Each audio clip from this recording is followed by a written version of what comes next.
Today I'm going to be learning more about the culture of Finland by looking at the culture shocks that this man has suffered.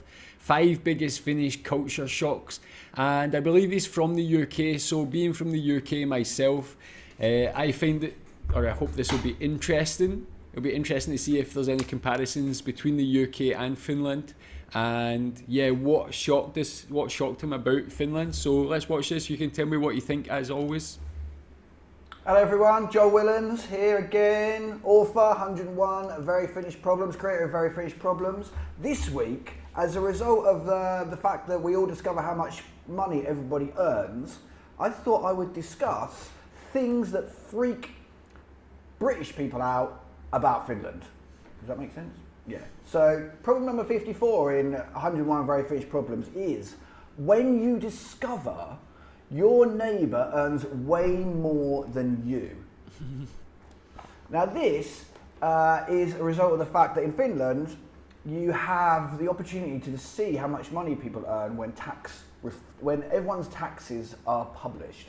And number one on the list of things that freak British people out is the fact that in Finland you pay such hugely high taxes. Yeah, just with regards to that, first of all, is that unique to Finland? Is there any other countries that do that where you can actually see how much everybody earns? Do you check anybody else's earnings for any reason? Like maybe your colleagues to see if you're being paid fairly? I guess you could maybe use it in that way, I don't know. Why did they do that? Why is it just for transparency? Is it to make sure there's no tax evasion? What's the reason they implemented that system? How do you feel about it? Do you feel weird that your earnings are shown to everybody or can be seen by everybody? It would be weird for me. I think definitely that would be a big shock. What's the benefit of it? The UK is famous for being uber Thatcherite even now, decades after the Iron Lady is no more. And the idea of paying really high taxes fills people full of dread. And when people come here, they're always like, wow, you pay so much tax. And this is true, absolutely you do. However, the thing you have to point out to these people is the fact that we have a fantastically functioning, reasonably fantastically functioning health service, schools are brilliant, free university education, there's no gap between the gap between rich and poor is a lot smaller. So there are many benefits to a high tax system where the people who are able to contribute more do, and consequently the people who are less able to look after themselves are nurtured. So that's number one of what will freak English people out when they come to Finland. Yeah, that one obviously I've learned about that, not just in Finland, but Northern Europe, Scandinavian countries, Nordic countries, Finland, all have relatively high taxes, but the quality of life in Finland and these other countries is excellent. All the services are of the highest quality, especially when it comes to things like education and healthcare.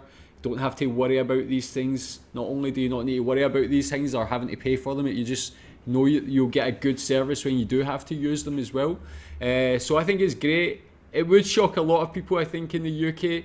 For me, I would just accept it and be happy. Number two is something less to do with money, more to do with how you present yourself in public, and that, of course, is nudity. Nudity is interesting in the sense that in the UK, getting naked generally is combined with having sex. If you don't, it's very rare you get naked in the UK other than to get it together with someone. So this is really reflected actually in things like sauna. Most of the saunas you can go to in the UK, if they're not in a health club, will possibly be a brothel. The giveaway would be the pink neon signs you may see flashing above them with extras advertised.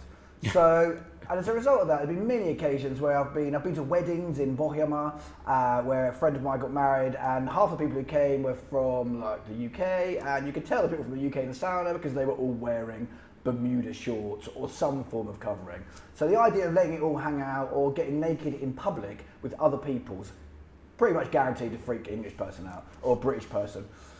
Yeah, that would definitely freak me out. I think I'm more self-conscious than anything, so I don't even know if I could do that if I'm in the vicinity of other people. I think that'd be too weird for me. I would be happy to go to a sauna on my own if it's like small one person one, I could do that definitely if it was required that you had to be nude. But yeah, that would definitely shock a lot of British people. British people, I think, are quite reserved. Some people maybe not, but I think on the whole, more reserved. Number 3 is winter sports. Winter sports are a strange one because predominantly we're rubbish. I think that's fair to say. And this is really typified by the most famous British winter sportsman being Eddie the Eagle, who you may or may not remember, but who was celebrated basically for being crap. And that's because no one does ski jumping, no one really does. I mean, skiing was very much in the past the preserve of the bourgeois and middle classes. Now more people do ski, but it's very rare that if you ask 10 English people, probably you'd be lucky to have 3 who would say they're good at skiing. Ice skating also is another sport which they fail at abysmally. And winter cross-country skiing is just totally alien. Ice hockey. So if you present an English person with the opportunity to do any one of these sports, the likelihood is they'll freak out. They'll freak out and then come up with some excuse, or they'll try to flop around and look like a baby deer on ice. Number four is silence.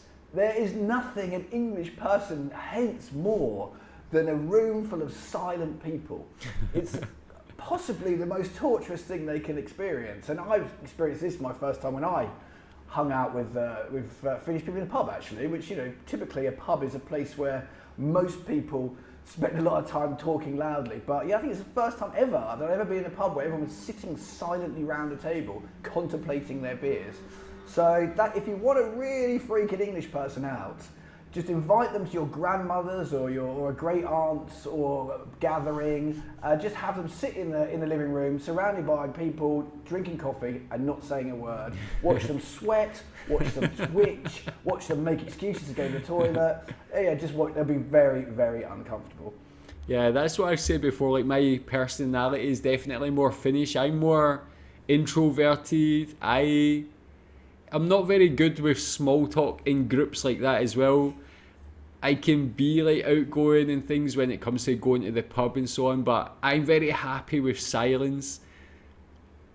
But not in group situations like that.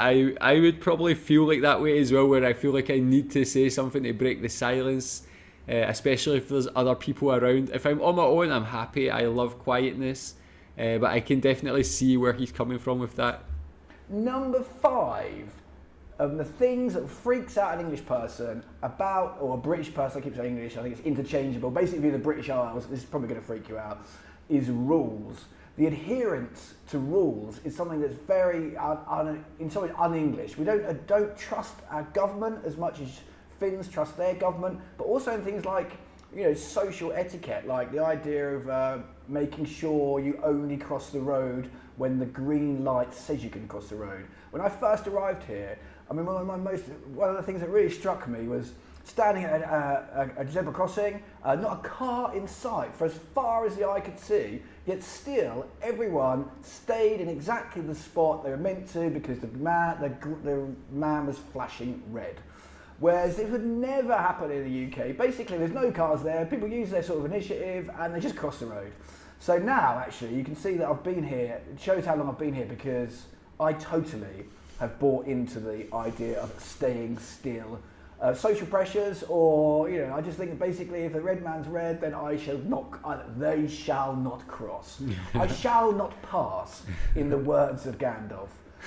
So each of those things combined, taxes, high taxes, nudity, winter sports of any variety, what was the other one? Yeah, silence and rules. Those 5 things are guaranteed to freak out any person from the British Isles.